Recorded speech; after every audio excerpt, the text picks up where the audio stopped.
औज़ुबिल्लाहिमिनश्शैतानिर्रजीम बिस्मिल्लाहिर्रहमानिर्रहीम। इस तरह के सबका मौजू चल रहा है जनाब सैयदा का। तो जनाब सैयदा ने अपने बाबा जनाब रसूल पाक सल्लल्लाहु अलैहि वसल्लम से पूछा कि बाबा जान, जो शख्स नमाज को हक़ीर समझता है, जो नमाज नहीं पढ़ते, उनको क्या अज़ाब मिलेगा? तो नबी का सुल्तान नबी फरमाता है, मेरी बेटी, उनको 15 अज़ाब अल्लाह उस पर नाजिल करेगा। 15 में वो 6 इस दुनिया पर देखेगा, 3 मौत के वक्त, 3 कब्र में और 3 क़यामत वाले दिन। तो जो 6 दुनिया पर देखेगा उसमें सबसे पहले ये है कि उसकी जो उम्र होगी वो उससे बरकत उठ जाएगी। मतलब उसकी उम्र जो होगी, जिस उम्र जो अपनी ज़िंदगी गुजार रहा होगा, उसमें जो बरकत होगी उम्र में, वो अल्लाह वो बरकत उठा लेगा। उसके बाद अल्लाह ताला उसके रिज़्क़ से बरकत उठा लेगा।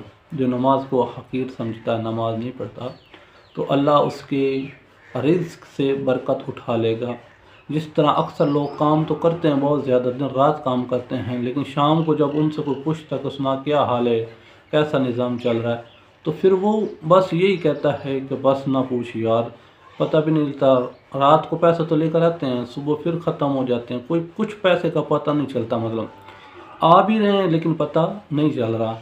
तो इसकी क्या वजह है कि वो लोग नमाज को हक़ीर समझते हैं या नमाज को नहीं पढ़ते। इस वजह से उनके रिज़्क़ में बरकत उठ गई है। तीसरी चीज़, अल्लाह ताला इसका नाम सालीन से मिटा देगा।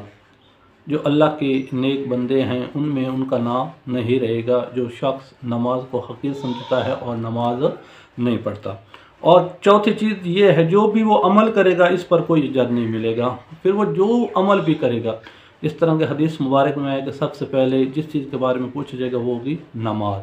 जिसकी नमाज कबूल हो जाएगी उसके बाकी अमाल भी कबूल हो जाएंगे, और जिसकी नमाज भी नहीं कबूल होगी उसके बाकी अमाल कैसे कबूल होंगे?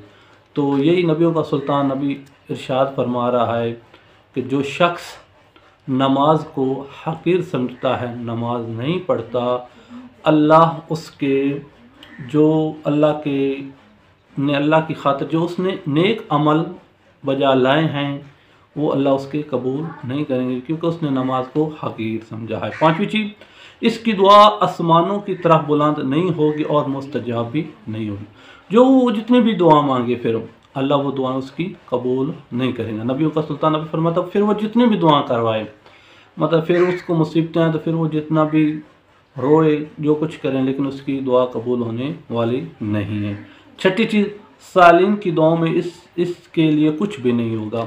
जो मोमिनीन दुआ मांगते हैं, नमाज पढ़ते हैं, फिर जो वो दुआएं मांगते हैं, उन दुआओं में उसका कोई हिस्सा नहीं होगा जो नमाज को हक़ीर समझता है।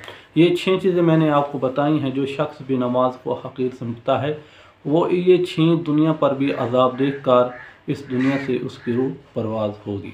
वस्सलामु अलैकुम वरहमतुल्लाहि वबरकातुहू।